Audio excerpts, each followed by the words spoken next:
exactement 9h06 di rappeler que yéen a ngi seen émission Dóor waar di jaar la communauté sénégalaise di jaar suñu mbokku taximan yi di jaar suñu jigéen ñi nga xam ne ñoo nekk ci salon yi di jaar ñi nga xam ne ñi ñoo ni suivre ci Facebook bi ci Modou Baye Fall Ndaw ak 1 million mars di jaar Tunkara mi nga xam ne nii ku ne xam na ko mooy gérer première partie émission Dóor waar je suis désolé nag bëri na ñu neexul mais je suis désolé mais Tunkara show ah nga xam ne temps yi mooy bomb l'ami de Macky Sall ah xaritu tonton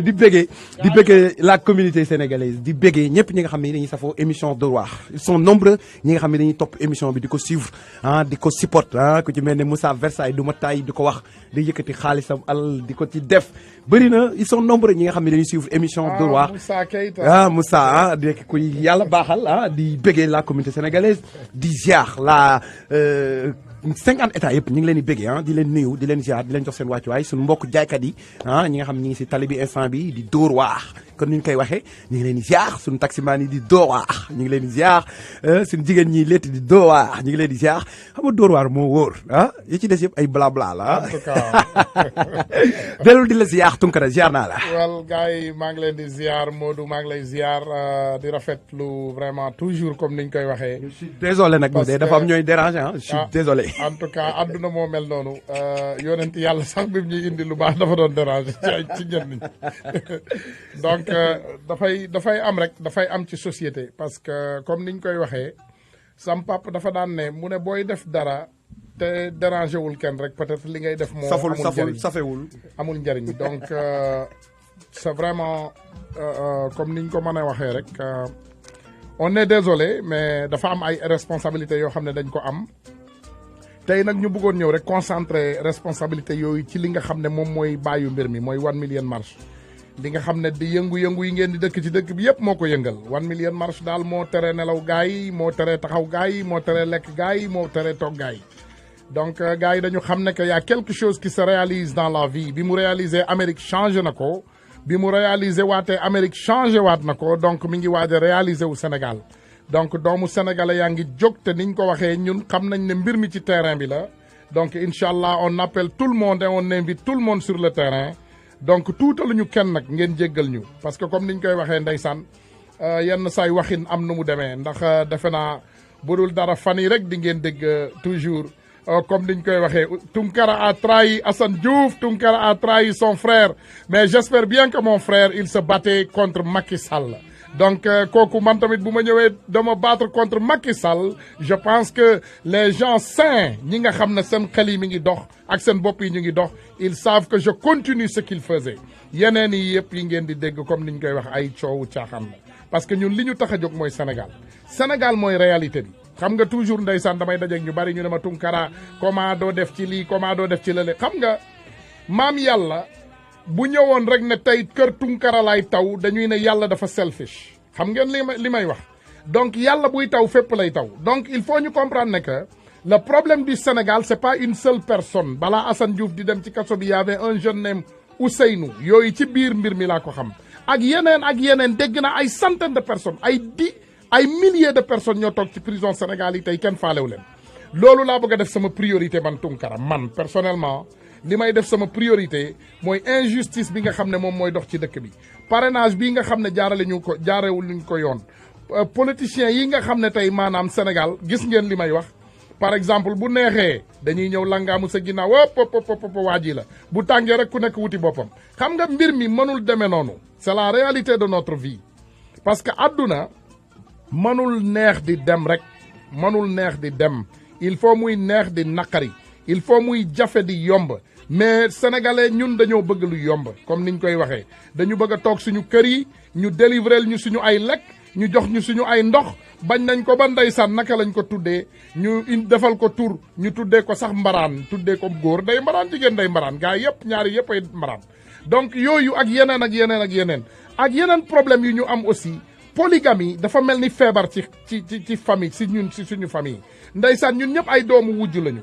dañoo màgg ci ay famille polygamiste donc ñoom yaakaar nañ ne même xaritoo wujje la c'est pas ça la réalité de la vie doomu aadama mën na laa bëgg te yàlla tax loolu dara nekku ci doomu aadama mën na laa xool ràññee la bëgg la te yàlla tax loolu mooy réalité man ku ma ne dama laa bëgg fayoo ma pour ma bëgg la donc bu ma la bëggee rek yàlla moo tax c'est ça la réalité am na ci nag ñu bari ndeysaan ñoo xam ne dañ ñoo bëgg te yàlla tax ñun xam nañu loolu combat bi nag ni ñu koy manee c'est différent ñun ñëpp ku nekk yaa ngi def de ta manière comme ni ma leen wax rek moi je ne suis pas dans des situations où damay critiquer kii wala damay wax kële lu ñaaw wala damay xeex contre kii wala damay bañ kële loolu man c'est pas ma réalité man sama réalité mooy ma bëgg ñëpp tollale ñëpp laa yemale loolu ku ma ci bañ loolu sa problème la ku ma ci bëgg it loolu yaa xam c'est ça la réalité ñun dañoo bëgg Sénégal ñun Sénégal moo ñu intéressé Sénégal ak lépp li ci biiram moo ñu intéressé li ñu bëgg mooy doomu sénégalais yi génn jàmmarloo ak ki fa nekk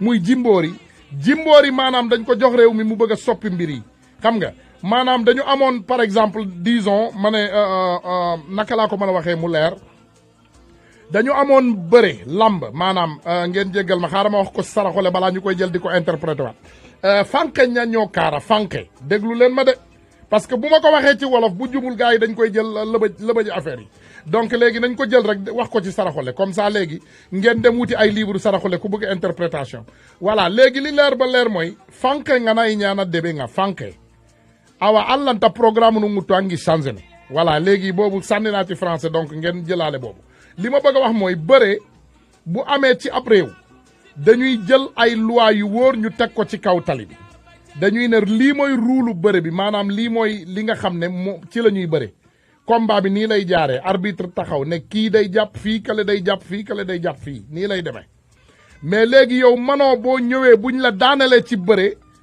boo daanalee mbër male ñu indi la ci bëre bi ñeneen ñëw war a ñëw bëre ak yow boo leen ragalee rek nga ne déedéet dama indi loi bu bees bëre bi doonatul ay jàkkaarloo déedéet xam nga looy def yow da nga may won ginnaaw man ma lay dóor loolooy bëre bi xam nga loolu ay yëfu dóor la loolu les Sénégalais le savent xam nga nous on a des réalités chez nous nee nañ leen toujours try to focus on the message sa doomu ndey buy génn bu dee 1 million marche bu dee 2 million marche bu dee 10 million marche génnal nga marché ak ñoom xam nga li tax nit ñi di marché du pour rek ñu toog foofu di wax lu dul naka si noonu wala di def lu dul naka si noonu déedéet marche dafa am li mu signifié day déranger ki nga xam ne moo nekk ci boppu réew parce que réew saa bu ay millions de personnes dajaloo di marché adduna bi yëpp dañ koy gis dañ koy tas ci télé adduna bi yëpp donc yeneen réew yi nga xam ne ñoom lay jëflanteel ñooñu dañ koy woone ko diw delloo si waatal sa xel parce que bu dee nii la sa réew war a doxee du ñu def ak yow dara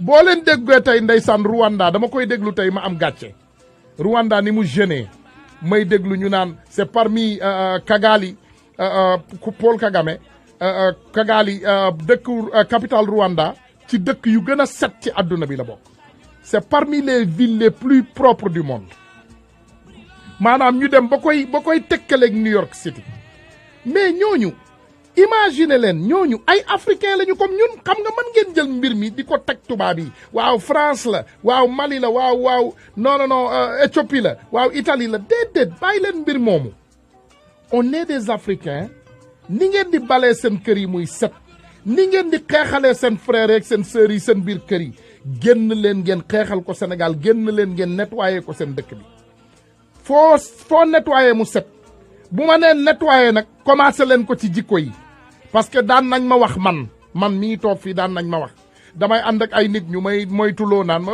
moytul lii moytul lële moytul diw mii moytul lële mais liñ ma doon wax yëpp yee nañ ma gis ko xaaju guddi ma jéggal ci sénégalais yëpp nag ma wax leen ko jéggalu naa jéggal ci nëpp mais ma ne doomu aadama yi nañu delloo si waat suñu ay xel caaxaan dafa passé caaxaan nit doo toog caaxaan ba caaxaane sa avenir c'est dangereux nit mënuloo caaxaan ba caaxaane sa avenir caaxaan dafa passé Sénégal daf leen soxla ku mën a dem demal ku mënul dem yónnee fa sa ñaar dërëm nga ne sa waa kër ñu dem loolu dafa important parce que li ngeen di jooy tey man sama sœur dem na hôpital fajuwul dañ ko doon jëndal ay seringue dañ ko doon jëndal ay nangam léegi ñu génn ñuy dem di xeex loolu nga ne yow doo def dara loolu du ay réalité loolu du réalité maa ngi nii di leen waxaat li ma leen di wax sama waxu démb mooy doon sama waxu tey xëy na man du ma dund pour fekkee suba yàlla moo xam loolu mën naa génn ci mbedd mi tey oto fel ma dee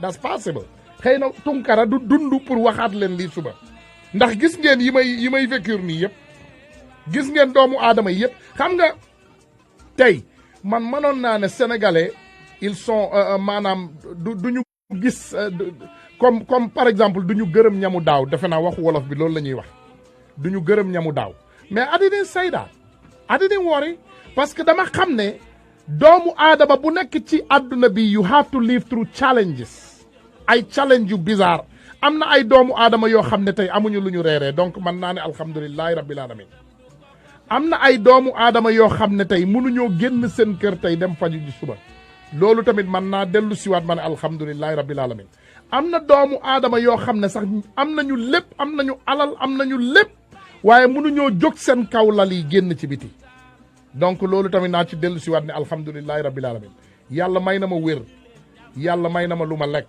yàlla may na ma xëy donc naa ko sante yàlla te di ñaan doomu sénégalais yi ne leen gënuma ci kenn ci yéen gënuma kenn comme ni ma leen waxee rek yenn saay nga déraper ci ay wax sax par exemple nit misconstrued your conversation mooy nit jël sa wax def ko ni mu ko neex xam nga tey mi ngi mel ni rek comme ni ma koy waxee yéen ñëpp xam ngeen li may wax c'est important doomu aadama yi ñu delloo si waat suñu ay xel caaxaankat du ñëw di continuer ay caaxaan di wax ay waxu dof di jël alalam di ko dugal ci xeex di ci xeex te xalaatu ci benn résultat loolu comprendre leen ko ma leeralaatal leen ko xam nga boo koy wax duñ ko gëm da nga koy wax doomu sénégalais yi duñ ko gëm te man xam naa ne doo leen baale bind leen ko ci seeni agenda gis nga président su Sénégal buñ ko doon maye ci ay pañe or ne waa ji Ousmane Tounkara rek lañ ci yàkkal billahi wallahi tallahi araamal naa ko man sénégalais yi ma xam man xalaatuma leen jiitu ci benn côté ci benn fànn li ma leen xalaata defal mooy xeex góorgóorlu dimbali leen def ay liggéeyu social def ay liggéeyu maanaam di génn ci tali bi di def lépp loo xam ne war na pour Sénégal ñi ko war a jiitu ko ñi am xol boobu ñu jiitu ko man I don't need that that's not where I'm going I have children and they need me I have families and they need me te xam naa ne sénégalais bu bëggee jóg ci yow 10 jours wallahi al azim maa ngi wax lii te di ko regretter xaw ma Macky Sall lu muy dund and I care less parce que moom moo tooñ but I understand I don't sympathize mais comprendre naa ndax li ñuy wax la ñu ne lu la dalul mënoo koo tontu but I understand I guarantee you ba delloo si leen seen xel dafa am ay réalité yu nekk suñu dëkk opposition bu mënta daje benn groupe fukki nit mënoo leen dajale ñu toog waxtaan wax lu normal ku nekk mi ngi jéem a rey moromam mais yéen naka ngeen bëggee dem loolu mënta nekk il faut ngeen bàyyi pneu yi ngeen di crever loolu amul sens imaginel ñu nekk ci xeex di ci daan suñu doole di ci def lu ñu man di ci def suñu alal ak suñu xam-xam ak suñu man-man ñenn nit ñi yàq rek moo leen di tax a jóg yooyu baaxul gaare wàllewu ma kenn waxuma kenn lu bon parce que man lu ma am pour wax ko nit I will tell them we have to be loyal to each other il faut ñu loyal entre nous il faut ñu loyal soxor yow lay gën a sonal ko keneen seetlu leen nit ñi soxor ci àdduna bi yëpp dañuy dee misérablement soxor baaxul ci doomu aadama day sonalaate li important mooy doomu sénégalais yi ñun ñëpp ñu jóg ñu joxante loxo ñun ñëpp ñu takku ñu xeex lii nga xam ne moom mooy véritablement li sonal Sénégal te li sonal Sénégal lenn rek la yéen tamit jëmboori la tudd c'est ça la réalité Macky Sall mooy problème mu Sénégal je ne parle pas de Macky Sall la personne mais Macky Sall le président parce que nag wax dëgg yàlla ginnaaw dee lii jot na wax nañ leen ko ku xamul ku déggul 1 million marche léegi gis nga ko ndax léegi ñu ngi def ay caravane di dugg ci gox yi ñu ngi joxe flyers yi ñu ngi ciy woo doomu aadama yi ñu ngi ciy conscientiser doomu sénégalais yi concentré wu leen ci prix bi focus on the price comme li ma leen di wax kii benn nit la he is only one person man bu ma deewoon tey du wàññi Sénégal tous bu ma dundoon tamit du leen wàññi dara benn la out of 15 million yoruma benn position Sénégal awma benn effet ci société sénégalaise li ma ci man rek mooy gis lu ma naqari ci sama réew ma xeex ko te loolu mooy réalité ma ne la nee nañu doo xam wéetaayu àddina ba jafe-jafe ñëw ci ngay xam wéetaayu àddina te li ma gëm man dara mënuma cee jële loolu réalité la gëm leen ko man ñi ma xam dinañ la ne waa ji lu ne daj na ko ci àddinaam lu ne dund naa ko man ci sama àddina boo ma yóbbu woon Vietnam ñëw sax du ko raw li ma dund moo gën a yées guerru Vietnam man gëwuma ay dellu ginnaaw. I don't believe in that. What I believe man li ma gëm mooy nga jàmbaarloo ak li nga xam ne daf la sonal man loolu laa gëm mais doo ko daw mi ngi mel ni tey nga dem ci àll amul benn taatu garab sa wet nga gis gaynde bi ñëw di jàkkaarloog yow nga ne da ngay daw ba ko déedéet jàkkaarlool ak moom parce que fit rek mooy dem man fit laay doxee you guys don't understand I have a heart of a million lions amul lu may tiit ci àdduna bi boo ma ne woon yow yaa moom nit bu jóge woon ci àdduna bi tey ne ma tali bii dama koy tëj ku fi romb ma rey la man fa laay jaar I don't care about that yàlla moom àddunaam bii moom mooy taw bu ko neexee mu sebet bu ko neexee mu génne naaj bi bu ko neexee mu nëbbuñu jant bi loolu keneen mënu ci dara réalité bi mooy nañ leen génn en tant que sénégalais ngeen jéggal ma ça c'est pas ma personne dégluwaat leen ma bu baax fàtte leen waa ji oubliez celui-ci ngeen génn ñu jàmmaarloo ak li nga xam ne moom moo metti suñu réew li fa metti bari na suñu réew li fa naqari bari na suñu réew li fa doxul bari na dinaa ubbi ligne bi nag parce que bëgguma selfish ligne bi numéro téléphone bi mi ngi nekk 212 219 9695 212 219 9695 encore une fois numéro bi mi ngi nekk 212 219 9695 donc ku bëgg a woote vraiment ñu ngi lay ubbil yoon bi voilà. donc di xaarandi mbokku auditeurs yi exactement 9h23 di rappeler que yéen a ngi seen émission Dóor waar ñu ànd ceeg première partie bi ak Tunkara Show tey buñ ko déggee dinañ xam ni xol bi moo wax defe naa nekk ci combat patriotique boo xam ne nii mi ngi koy def depuis certain temps mu sonn ci lool donc li ñuy def rek mooy jël mbokku auditeurs yi loolu defe naa mooy wane démocratie ku ci nekk rek nga dugg décliner sa tour wax fi ngay wootee joxe sa xalaat n'est-ce pas Tunkara. loolu la ñuy woote loolu rek la ñu bëgg. Moustapha ñu ngi lay delloo ziar naka nga def. maa ngi sant di rafetlu émission bi damay wax ne rek ne gis nga président Ablaye Wade bi ñu ko fi jëlee. waaw.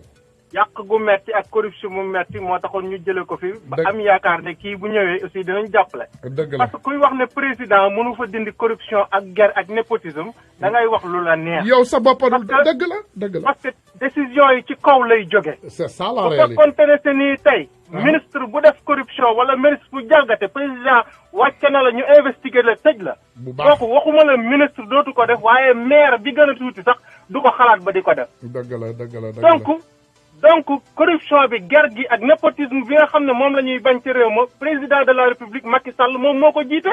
dëgg la merci. moom moo ko jiite bu fekkoon ne si nii dafa ñëw jubal. dëgg rek nga bu boobaa keneen ku dëng ku ne dana la mën a jubbanti. mais bu fekkee yow njiit bi da ngaa dëng.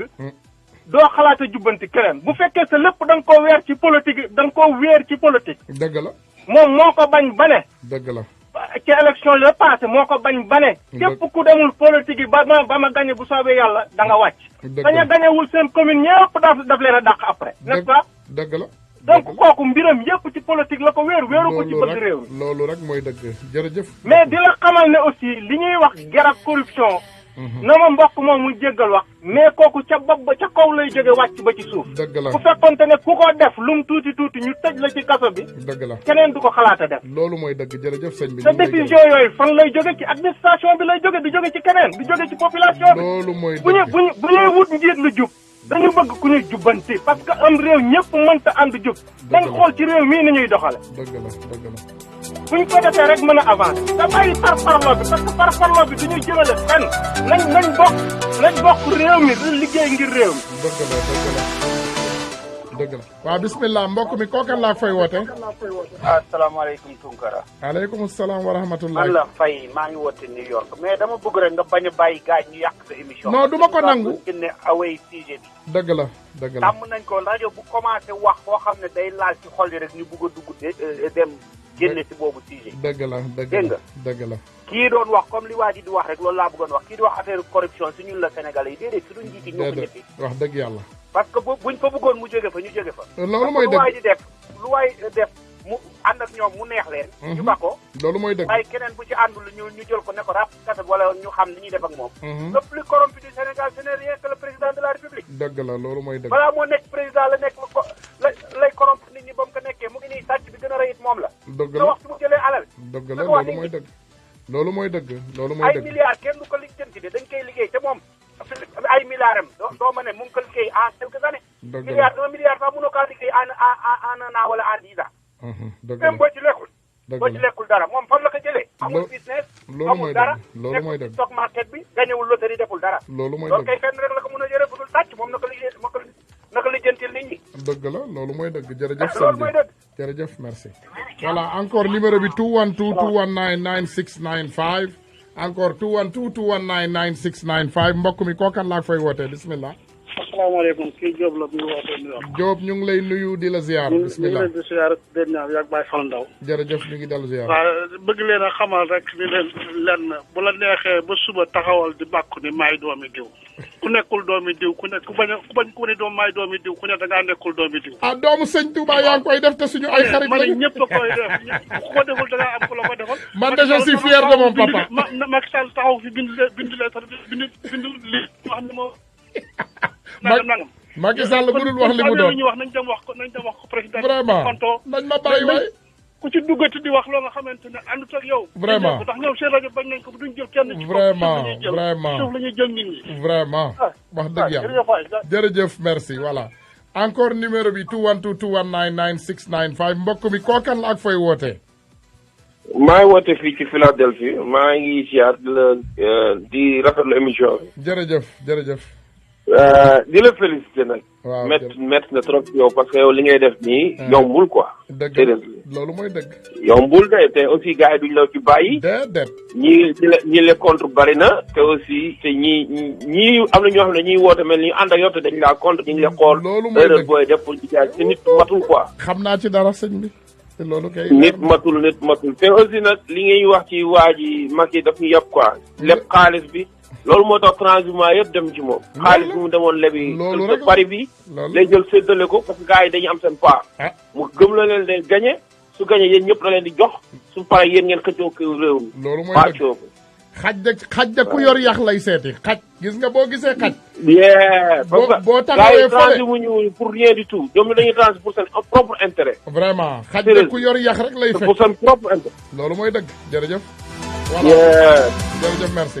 voilà bismillah mbokk mi kookan la ak fooy wootee. sëñ Ousmane jërëjëf Sa Ceddo ñu ngi lay nuyu di nemmeeku bu baax. Sa Ceddo sama xarit kii moom sama grand frère la noo def ba dugg tey. xanaa njoor rek yàlla xanaa. jërëjëf borom bi. mais ku waaye ñu ngi lay nuyu fu mu nekk nii. grand bu baax dama yaakaar ne ñun suñu bopp dañu war a xool suñu bopp. ñun dëgg la Sénégal. dëgg la war nañu xam dab itamit. dëgg la Sénégal sa boppam amagul. ñu koy jéem a taxawal. ndax suñuy noonu. de prédateurs. ñoo ngi sàkkal Sénégal la fi nekkoon ay royaume fi nekkoon maanaam ay kingdom maanaam waala Jolof Basseri nangam sangam ñu fi nekkoon tubaab bi ñëw indi laxas yëpp indi ñu tey république ay constitution ay loi ak ay exécutif li gars yi di ko fooye bay manipuler ñun yëpp ñu tey fu nekk nii tiit nañu sax génn si mbedd bi li ñu gisal mooy ëllëg lu may lekk lu may jox sumay doom loolu mooy suñu problème li ñuy def nag dañuy teelu li ñu yàlla jox si xéewal fu mu nekk nii te ñun ñi kenn mel ne xamuñu ko. Sénégal dafa toll fu xam ni li ñu am li ñu yàlla xéewal si alal. ak si ay koom-koom. mais dafa mel ne suñu waa réew xamuñu ko. waaye nag yow la ngay def. woy si rek ndax xam naa nit ku lu woyal nga. woy si. wax Sénégal moom wax rek wax. man ñi xool nag. yàlla di fayee wax bay jëf. jërëjëf dëgg la merci. waaw bismillah mbokk mi kookan la ak fooy wootee. waaw sëñ Ousmane. waaw ñu ngi lay ziar kookan la ak fooy wootee. waa kii Ndiogu la tudd Ndiogu ñoo ngi ziar naka yi tey. Ndiogu naka nga def. woy xanaa di la sant rek maanaam ci liggéey bu rafet bi ngay def. jërëjëf Ndiogu jërëjëf. xeex bu noble ngay xeex. jërëjëf. waaw bul bàyyi never give up. thank you.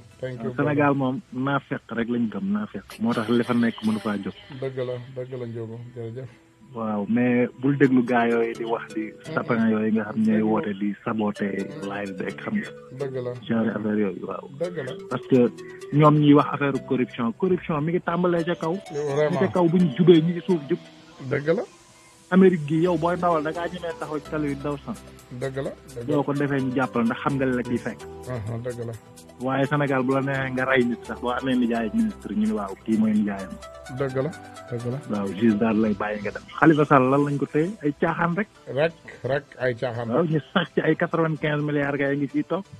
loo ay fonto dañuy fonto rek dañuy fonto. waaw léegi nag sénégalais yi nag vraiment tamit neexu ñoo xeexal ndax dañuy yàq ay patriotes. Sénégal dafa manqué ay patriotes. dëgg la dëgg la. waaw loolu lañ manqué ay patriotes ay xeexkat yu gëm seen réew. dëgg la dëgg la. waaw ñu am fit. loolu mooy dëgg. waaw man maa ngi fii Amérique. dëgg la dem. dëgg la incha allah incha allah. incha allah xeex. waaw bismillah mbokk mi kookan laa fay woote. New York laay ootee sa xarit moo lay oo. Ousmane. waaw sama xarit naka nga def Baye Fall Mbuub. non du Baye Fall Mbuub de Baye Fall da. kii gàlla kii sa xarit la yaa ko jëndaloon neem. déedéet bàyyi loolu non sama xarit bii xam naa ko bul far kaa de fii amul far kaa.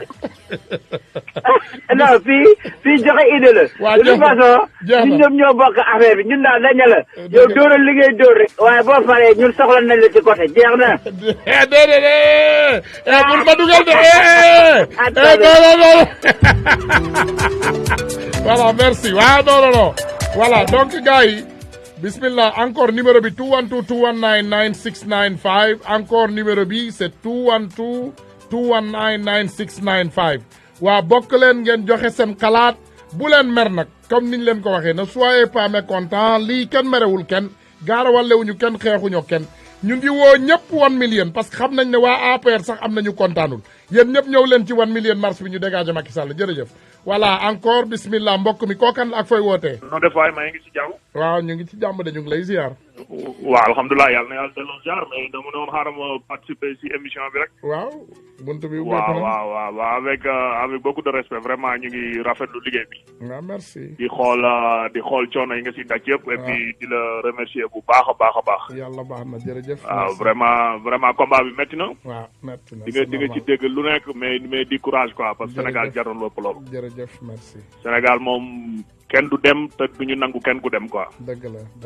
mais li may wax rek mooy nga muñ quoi muñal di nga dégg lu ne di nga gis lu ne mais seulement continuer rek quoi. yàlla baax na yàlla mooy fay li nekk dëkk ba ñun ñëpp xam nañ ko metti nañu mais vraiment bu ñu sañoon mel ni yow quoi. dëgg la merci. mais comme mënuñu ko nag te ñu ngi seetaan lii di xew si actualité bi yëpp vraiment di courage daal man daal loolu laa am lu may wax quoi. merci beaucoup merci.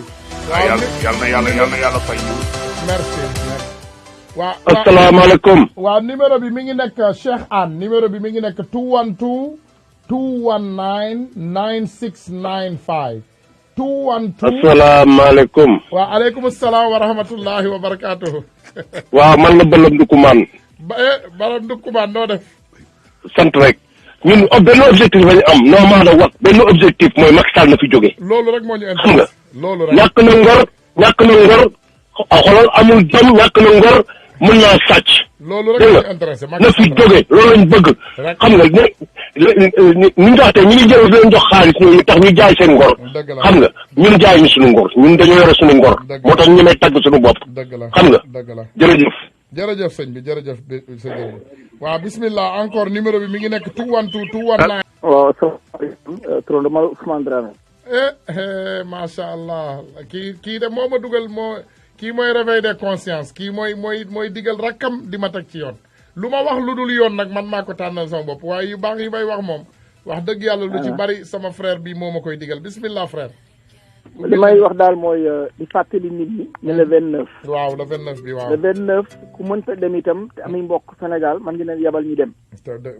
le 29 dafa nekk jour bi sacré. dëgg la le 29 dafa nekk bis boo xam ne ci lañu war a jàkkaarloog Macky Sall woon ko ne waa diaspora bi jóg nañ. dëgg la non seulement pour jël république bi. mais jóg nañ pour defar Sénégal. loolu mooy dëgg. le 29 ku mënta dem Sénégal te xam ku mën a dem na la demal. dëgg la Sénégal dafa toll situation boo xam ne. soo gëstuwul doo ko xam. boo nekk sa liggéey képp doo ko xam.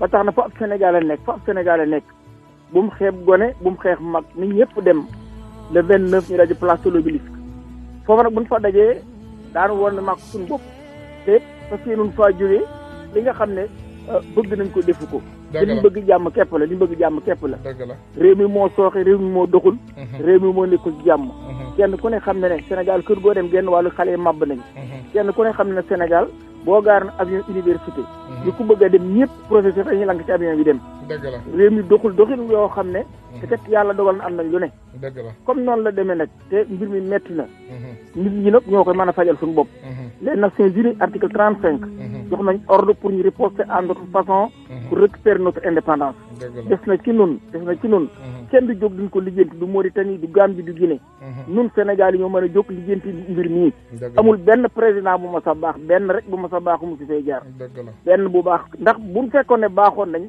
Sénégal du bokk ci 25 pays yi gën a pauvre ëppi bor gën a torox ci àdduna depuis indépendance ba léegi ni génn ñu ko tey ñu ngi ci 24 yi 24e position kon nga xam ne fu ab Sénégalais nekk rek war ngaa jóg naqarlu ko war ngaa jóg jàpp ci war ngaa jóg xeex ko ndax lii daanaka mu giyaarayam kon man la Ousmane Dramé di soñ ñëpp le 29 à la place de l'Obélisque à 9h ku mënta demit yableel ku mënta demit na nga yable kon asalaamaaleykum wa rahmatulahi taala wa barakaatu jërëjëf bismillah waaw bismillah mbokk mi kookan la ak fooy wootee bismillah asalaamaaleykum aleykum salaam wa rahmatullahi wa barakaatuhu man ki woote woon di xaste laa bëgg a wax garaawul baal yow say maam buur lañu yow sa bopp buur nga bu la neexee tëgg sa bopp bu la neexee yuux sa bopp yaay Tunkara yaa tey waxal lu la neex yow yaay Tunkara bu la neexee wax lu la neex yaay Chéri Awa jërëjëf bismillah waaw boobu neex na de boobu neex na waaw 212 219 Chéri Awa bi wala Chéri Awa bi ci gën a neex waaw Ousmane Zawa tey ma encouragé di wax ni yow patriote nga jërëjëf merci ñun li ñu intéressé c'est pas Ousmane Tounkara li ñuy intéressé mooy jërëjëf 1 million match ku nekk gis nga sa bopp xam nga ni lu baax la ci Sénégal loolu mooy réalité dëgg la donc am na yenn wax yoo xamante ni foofu même pas bul ci sax tontu bul ci wax dara dëgg la waaw yow Sénégalais yi sont derrière toi xam nañ la ku bëgg sa réew nga dëgg la tey li la may chance rek mooy li nga nekk ci dëkk bi nga régulier boo régulier wuroon ba tey fu nekk nii déport nañ la Sénégal dëgg la parce que gis nañ ko fii ci temps yi Ablaye Wade ba pare mi ngi amaat fu mu nekk nii ñi ngi boole nit ñi immigration mais loolu la moo ko fi jar di boole ay ñu leen di déport la moo ko fi jar en tant que Sénégalais boo xam ni politique rek la dëgg la de tey li la may chance mooy li nga légal Ousmane boo légalul woon yaa ngi Dakar loolu mooy dëgg boole nañ la bu yàgg quoi dëgg la mais Sénégalais nañu gis seen bopp ñu bàyyi soxor bi dëgg la loolu mooy dëgg nga xam ne lépp suñu biir la loolu mooy dëgg yow sacrifié nga sa life yaa ngi am njaboot am ay doom lépp nga bàyyi ko uniquement pour le Sénégal vraiment te muy dëgg vraiment je t'encourage quoi du courage merci grand frère merci waaw bismillah mbokk mi kookan la ak fay wootee dafa mel ne émission bi kii na la de tey émission bi laal na la de laal na ma trop 212 219 9695 la ñuy def pour dugg ci Tounkara Show ne ko salaamaaleykum waaw mbokk mi bismillah kookan la ak fay wootee man la Cheikh Anne maa ngi nuyu Tounkara sama rak sama xarit waaw di nuyu waa àdduna ñëpp ñu lay déglu di la seetaan jërëjëf frère dama dugg bi nag dugguma pour leen dama dugg pour def ay témoignages yoo xamante ni man lu ma gëm la benn bi nag am na lu may njëkk a wax mooy ki dugg sànq daal ne jamante xaw ma dafa lan xaw ma li wut mais na jéem a def lu baax gis nga ñun àdduna ñun jàng nañu alxuraani karim jàng nañu xam-xam bañ juddoo suñuy waajur dañuy yóbbu ci daara ñu jàngi am xam-xam d'abord yaa ngi dégg nit buy def lu baax donc ci lu baax loolu da nga ko ciy jéem a jàppale boo ko ci mënu jàppale nga maanu mais bul jéem a xam lépp nit na moom boo xoolee ci moom lu bon da ngay gis beneen bi aussi li ma bëgg a wax mooy damay seede ne man tey su ma deewee sama bàmmeel Tounkara du fa ñëw maag yàlla ñoo fay nekk Tounkara man man xamante wuñu bu baax bañ xamante ba léegi su lu baax laa ko xam moo ma woo man ne ci dëkk bi di dem di seeti prisonniers yi ñu tëj ci biir Amérique ñoo xam ne dañ faa nekk soxla ndimbal Tounkara keroog bu mu yëgee loolu moo ma woo ma ñëw mu dugal ma otoom mu laaj ma un nombre xam nañ ñi nga xam ne ñu leen tëj ci kaso yi ñu ne ci biir dëkk bi naka ngay def pour yónnee leen xaalis wala jox leen xaalis Tounkara moo yëkkati alalam di leen yónnee xaalis ba tey su may wax ak yow nii su may wax ak yéen ñi nga xam ne yéen a ngi déglu di jël ay alalam di leen ko yónnee beneen bi aussi ay seede yu ma def Sénégal ay ndimbal yoo xamante ni sama loxo man la jaar mu woo ma téléphone dama damaa soxla ay car yu dem ci manifestation bu am tel lu tolloog 11 car ba 12 car yoo xam ne dama ko bëgg a maye pour ñu dem xeex maanaam dama bëgg a wax rek wane rek dëgg gi tax nga xam ne moo tax moom muy xeex yaa ngi dégg di ko def si lu baax di ko def si dooleem léegi nag tey jii nii nit ñi wëlbatiku ñoo xamante ni amuñu xel xawma nu mu demee noonu di wëlbati beneen sens di bëgg a yóbbu affaire yi lépp daal benn kuy xeex benn nit Tunkara xeexalul boppam Sénégal ñëpp lay xeexal day xeex pour Sénégal moom boppam Tunkara dafay xeex pour ñun ñi nga xam ne ñu ngi si bitim réew fii ñun ñëpp dañoo am ay business dañoo bëgg buñ amee suñuy conteneur ak suñuy oto suñuy lépp buñ ko tegee yóbbu ko Sénégal mu jaar si yoon tegu si yoon tey ñun loolu lañu bëgg loolu lañ ñëpp di xeex ñun ñëpp dañ see war a jàpp xeex tey jii nii kenn ku nekk xam nga ne sa Sénégal sax da ngay ñëw ab police wala ab gendarme day ñëw ku sa loxo jotul sa ginnaaw da ngay gis koo xam day ñëw ba si yow mbëkk la yor oto sax naan dama lay tëj wala ngay wax ne mu ne dama lay tëj loolu dafa war a jeex Tunkara yooyu lay xeex mais man mënu maa comprendre nit ku yor alalam xanaa Tunkara doful dof goo xam ne wala Tunkara boog moom xaalis bi moom da koy for dañ ko koy may wala dañuy tubb di ko indil jël alalam di ko partager di ko yóbbu si jeel yi di dimbale doomu aadama yi Facebook bi mu nekk def live chaque jour bu paree ay nit di ko woo di ko demander ay affaire man am naa si lu ma leer li may wax lu ma leer la lu ma xam la yaa ngi dégg Tunkara jaralul ma wax lu dul dëgg defalul ma dara musuma koo ñaan dërëm nee na ma loo bëgg laaj ma ko ma defal ko ma ne ko man damaa bëgg li ma lay ñaan mooy lu may def ba aw si yoonu am mu tegu si yoon waaye du di la ñaan wala ma lay wëy wala ma lay tàgg nit ku baax nag da ngay jéem a roy si moom def lu baax lu muy def mais pas kantaa nga naan ko ay jamanteer lewul yow doo jéem a li nga yor est-ce que yaa ngi dimbali doomu aadama yi ni si dëkk bi chaque jour boo génnee New York lañ nekk wala yeneen dëkk yi chaque jour ku génn sa buntu kër gis fa benn sénégalais boo xam ne homeless na si mbedd mi nga war ko mën a dimbali génn ko situation yi manifestation yi ñuy woote fii nii di ko fi defee Tunkara mooy gaare otom jënd ndox di ko jox nit ñi di ko naan man nit ñi buñ ma xamul am na ñu gis loolu teg seen bët am na ñeneen ñu gis lu baax waaye nag doomu aadama dafa war a gore bu doomu aadama nekkee sa moromu jullit nekkee si jafe-jafe yow mu mas laa defar lu baax man li ma gëm mooy da ngaa war a taxaw dénoncer lu baax li mu naan def mais bul taxaw di critiquer di taawil lu bon li nga xam dañ koy tuumaal te du dëgg te ku nekk xam na Ousmane Tunkara xale bu ndaw bu ko woowee téléphone sax mu wuyu ko man toog naa otoom mu ne ma waa APR dañ may saaga di ma def lu nekk xam naa dañ leen fay rek waaye nag garaaw léegi moom li ko dugal si détail bi ko dal nii man xam naa ne moom da doon jéem a piéger ndaw si tamit ndax noonu la mel Tunkara mu deful dara muy dara te xeex bi mu nekk na si ndax Sénégal waaye munu ko Tunkara man xam naa ne yow xeex bi munoo ko Ousmane Dramé wax na loolu xeex bi yaa ngi si de mais xeex bi ñi koy def dëgg ñooy ay bandi yi dëgg ñoo mën a def xeex bi waaye ku gëm yàlla mënul def xeex bii nii parce que xeex bi ñi ngay xeex nii boo koy def lu ne dana la si fekk war ma xamoon naa ne lii nii yëpp dana këpp sa kaw waaye nag na nit ñi taxaw témoin wax lu baax li nga xam ne moom def na ko mu koy def te Sénégal rek tax mu di ko def loolu du complexe loolu jaamu yàlla la xam nga loolu laa am lu ma si sànni maa ngi jéggalu képp koo xamante déranger na rek maa ngi jéggalu waaye li ne sama xol laa xam dama yeewu sama téléphone mel ni kuy toj di toj merci mbokk bi différent l'émotion est à son comble